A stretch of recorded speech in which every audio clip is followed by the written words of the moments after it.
Okay, today we're going to be talking about ego in the martial arts, how it relates to the martial arts.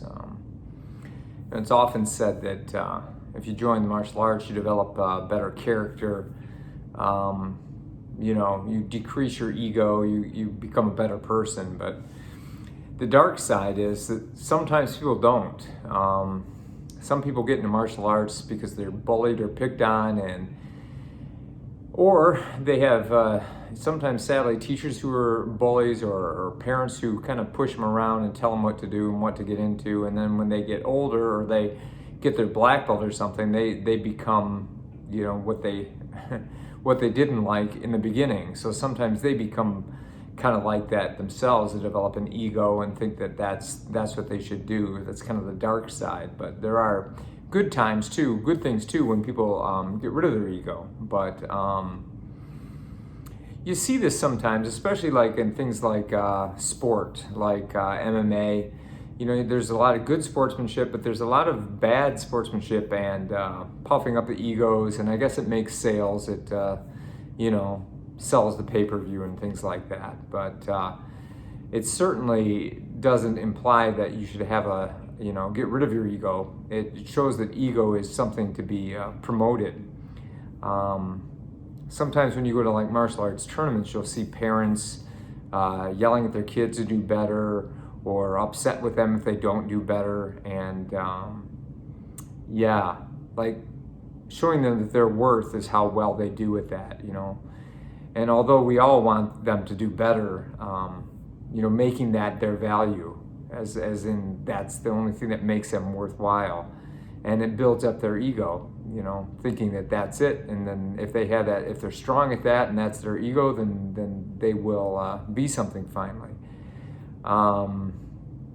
Instructors sometimes, they have a big ego. You got to do it my way. My style's the best. My school's the best.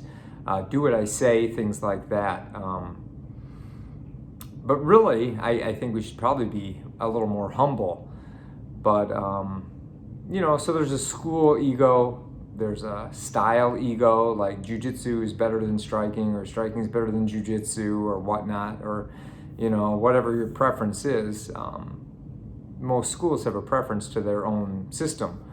So there's ego in that, and then a lot of people won't be willing to cross-train. Or if you do something that's more like MMA, maybe you wouldn't venture into Kung Fu or Tai Chi, or vice versa. So there's ego involved in that, and it detracts from your learning if you do that. So you got to be careful of that.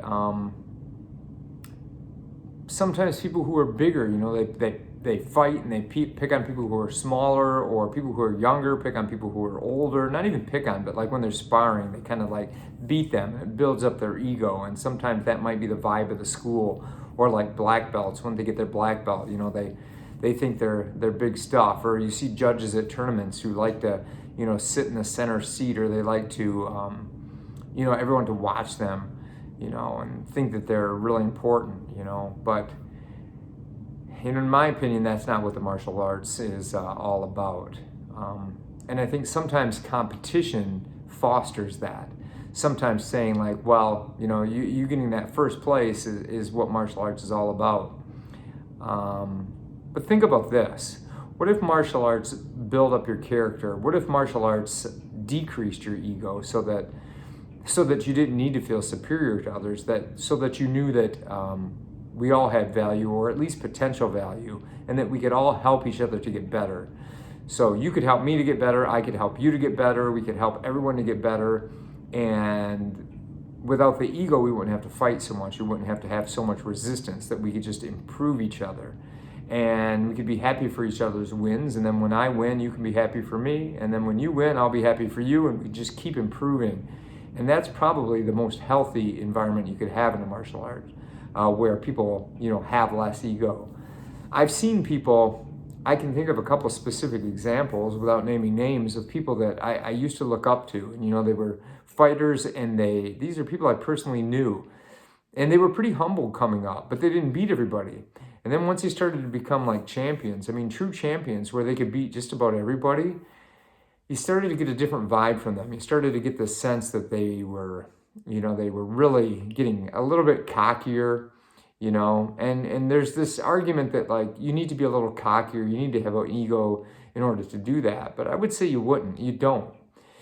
You need to be confident, but you don't need to have an ego, and you don't need to be cocky.